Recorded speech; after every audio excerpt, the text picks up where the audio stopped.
Stella, Max, Diamond.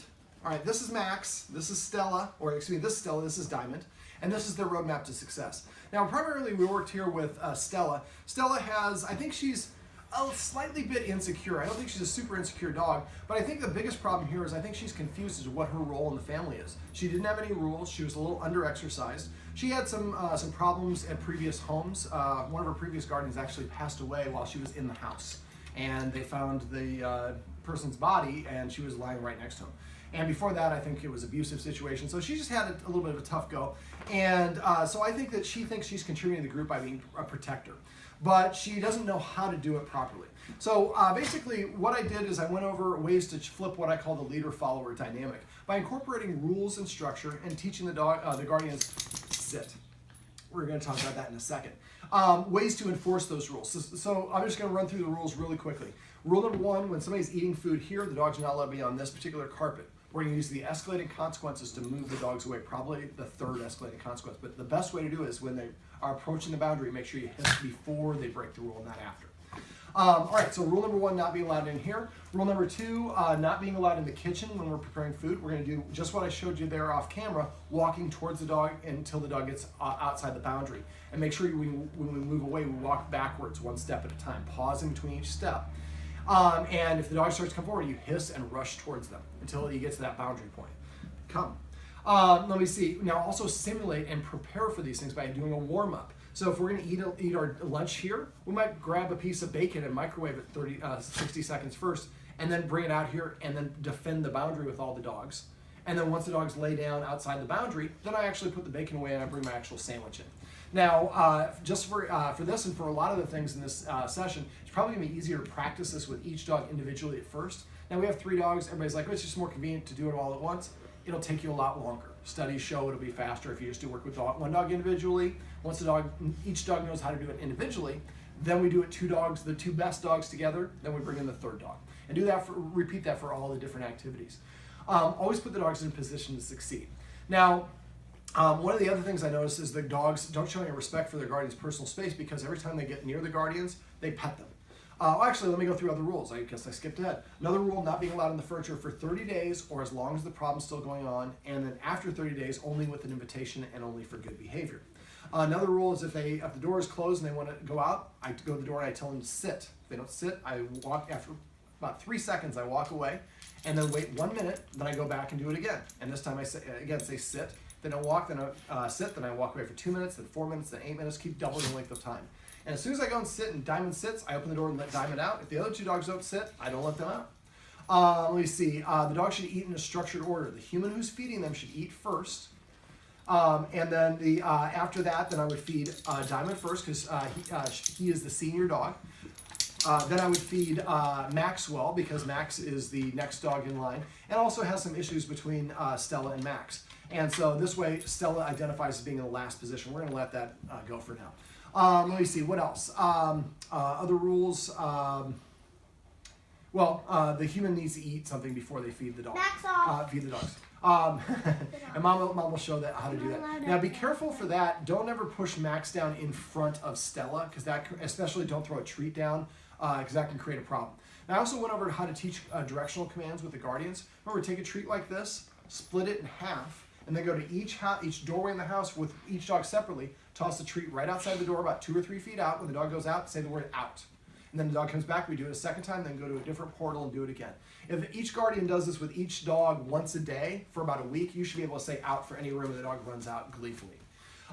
Remember also for the couch, toss a treat on the floor when they get down and get it, say the word off. But again, don't toss a treat for Max on the floor if Stella's nearby.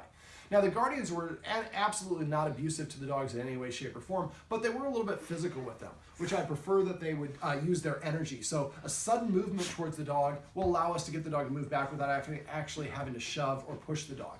For dogs, really, the only time they shove or push each other is when they're about to hump each other or play. So even though we mean to say get down, what the dog hears is actually a different message. Okay, let me see, what else?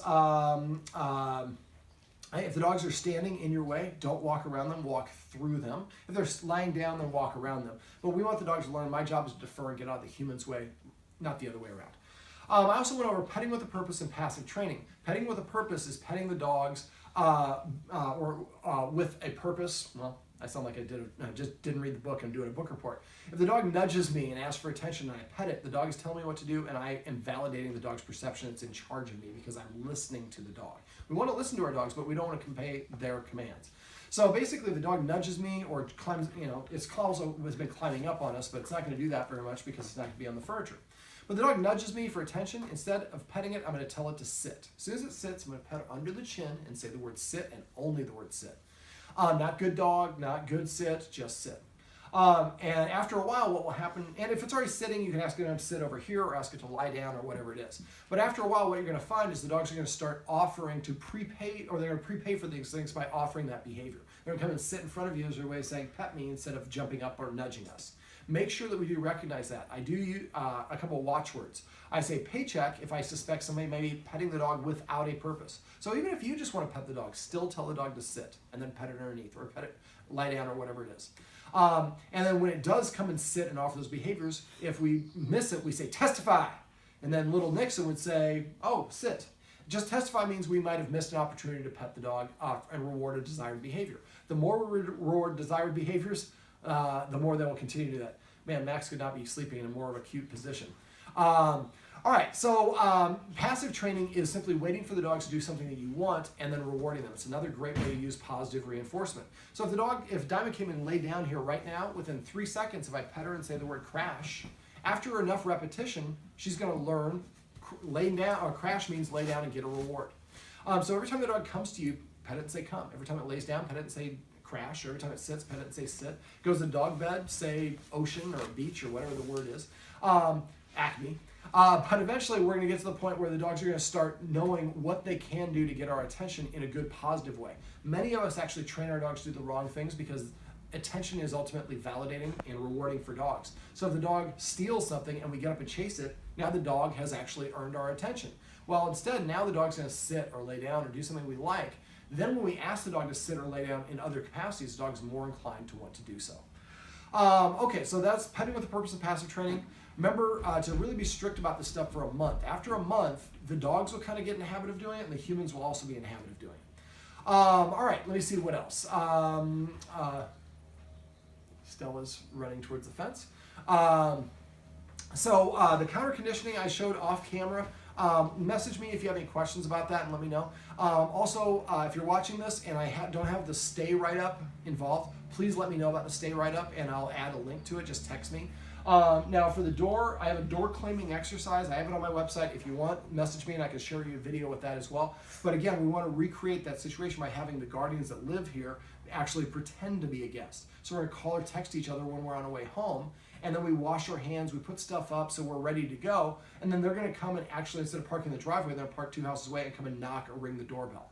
After a while, the dogs are just going to be used to us claiming the door, because we're going to break the activity down in individual steps, move the dogs away behind the boundary first, then walk backwards the door. Remember, walk backwards facing the dogs and stop in between each step. And then break down the answering door into each individual step. Stella. Now I went through a couple of redirecting exercises off camera with the guardian. She has a video of it herself, but about how to teach your dog to focus, some hand targeting, as well as how to lay down. And the more that we teach Stella, the better, more confident she's going to be, and the less reactive she'll be. But I really think the more we enforce those rules and boundaries, the more she's going to identify as a follower, and I think it's less her job to correct other people. Now the video above shows our tenant, and not our tenant, but the guardian's tenant, and who's a nice guy who's always done great things with the dog, but the dog she's decided that he's an invader. So we went through in that video above some tricks that she can do, but I'd also like to have him practice coming in and hanging out for about a week or so. Like if we could do that once or twice a day, that way the dogs get comfortable with and practice with that person around. And Stella especially seems to be, once the person kind of is hanging out, engaging with her guardians, they kind of earn her trust. Now we did a very, Stella. So again, this is a good example of how to do the off command. I'm going to move it over here so you have to actually get off the couch. There we go, off. Let me see. So basically, if the guard, I think if within a week or two of the tenant coming and hanging out for just a short period of time, make sure when he does that we wait for Stella to lay down before he gets up and leaves. And before he does, make sure that that one of the guardians goes and sits next to the person, the guest, whoever it is, so that way they can intercede if they need to. But I think less and less, as we do more and more rules and pet with a purpose and all the rest of that, it'll be less and less needed.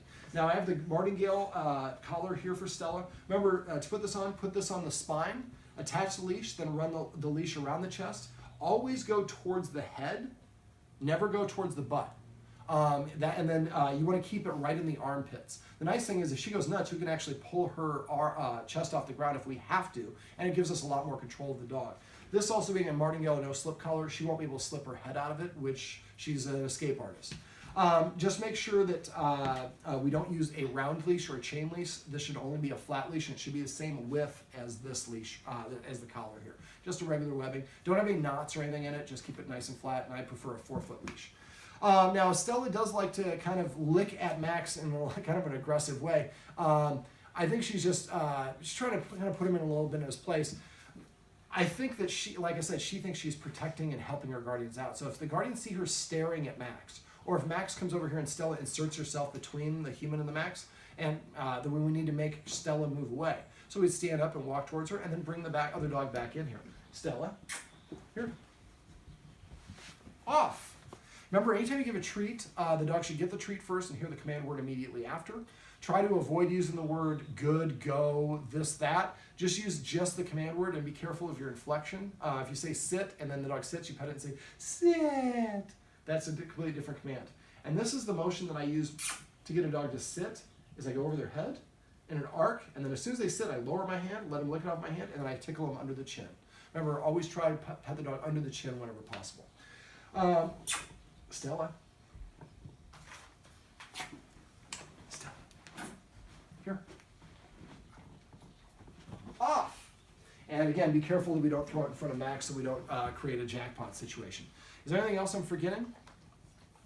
We covered a lot here today in Long Beach, and I'm going to be probably getting some LA traffic, so I'm going to head the door real quick. But this is Stella, this is Diamond, and this is Max, and this is the roadmap to success. Remember, everything you do trains your dog. Only sometimes you mean it.